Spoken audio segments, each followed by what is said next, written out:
Okay, Assalamualaikum warahmatullahi wabarakatuh. Okay, untuk video hari ini saya nak sambung hak maring kaedah pokok faktor. Okay, ni pokok faktor. Pokok faktor. Okay, pokok faktor ni, okay. Sebagai contoh kalau tengok yang dalam muka surat 34 tu, okay, untuk 60. Okay, 60. Okay, caranya awak buat gini dan awak darab nombor yang boleh darab dapat 60. Okey, sebagai contoh kalau awak tengok kat contoh tu dia buat 4 darab 15. So boleh kalau nak darab guna 2 darab 30 pun boleh, nak guna 4 darab 15 pun boleh. Okey, apa-apa nombor yang boleh didarab, okey, akan dapat 60 tu awak boleh je letak sini. Okey. Untuk pecahkan kat sini pula awak hanya boleh guna nombor perdana sahaja.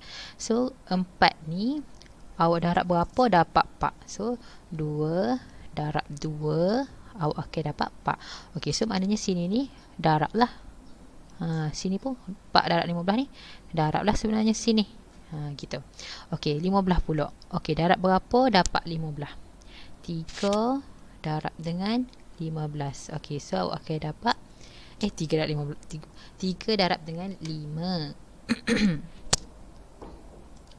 3 darab dengan 5 awak akan dapat 15. Okey, so cara-caranya gitulah untuk pokok faktor ni. 3 darab 5. Okey.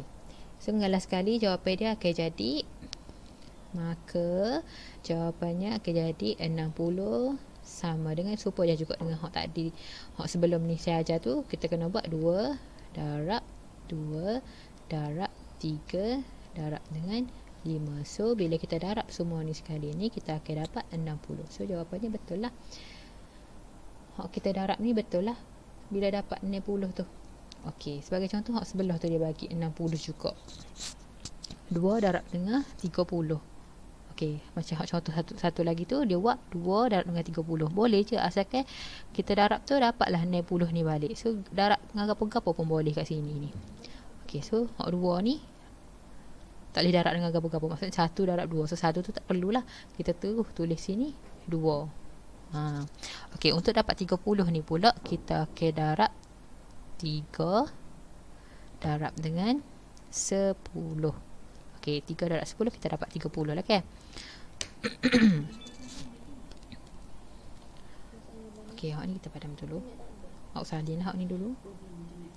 Okey, 3 darab dengan 10. So hak ni akan jadi, okey, hak 3 ni terus buat turun 3 je. Kalau hak 10 ni berapa darab berapa dapat 10. 2 darab dengan 5 dapatlah 10. So hak kat bawah ni sekali ni wajib kena nombor perdana. So hak ni 3, hak ni 2, hak ni 5. Hak ni kita ambil hak nombor bawah ni. Ni. Okey, hak ni. So buat supaya hak tadi 60 sama dengan 2 darab 3 darab 2 darab 5. So kalau misalnya awak gitu tu dia akan jadi 60. Darab ni akan dapatlah 60 balik. Okey, itu je cara dia. Okey. Biasanya dalam soalan dia tak akan state. Okey, suruh buat soalan pemfaktoran perdana ni untuk menggunakan kaedah mana-mana. Sekiranya dia tak suruh guna kaedah yang mana-mana, awak boleh guna pembahagian berulang. Hak tu lagi senang untuk dibuat.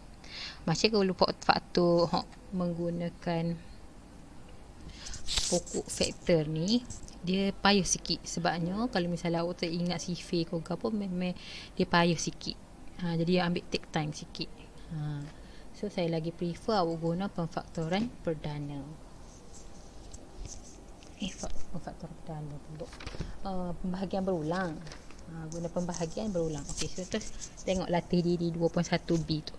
Tentukan sama ada 3, 5 dan 7 ialah faktor perdana bagi 30 ataupun bukan. So dalam soalan tu tera-tera dia dia tak suruh pun guna kaedah yang mana-mana. So awak boleh pilih lah nak guna kaedah yang mana.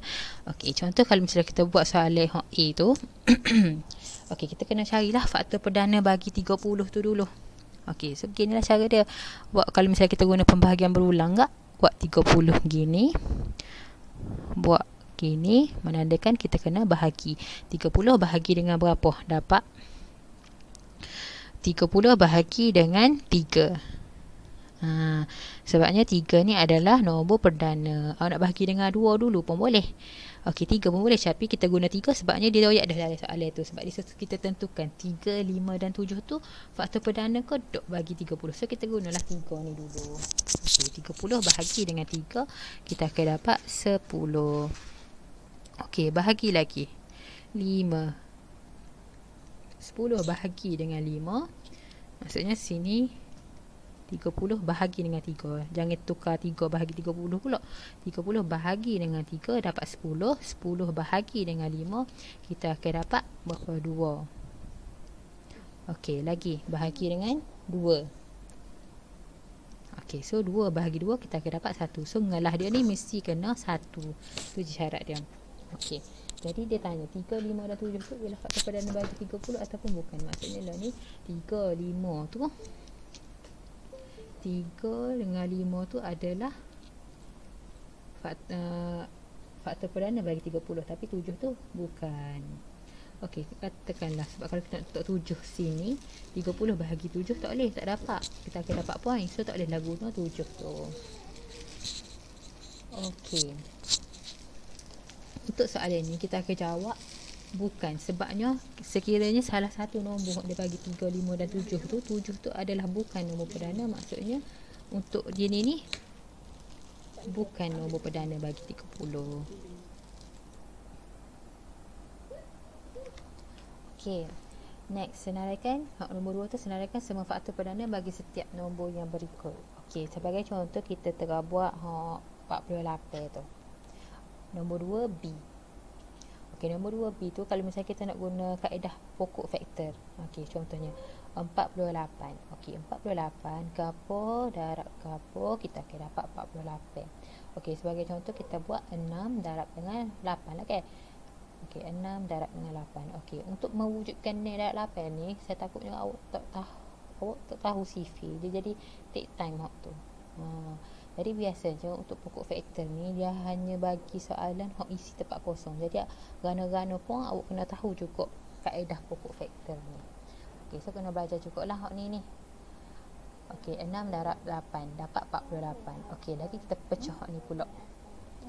3 darab dengan 2. Okey, untuk hak ni pula. Hak ni berapa?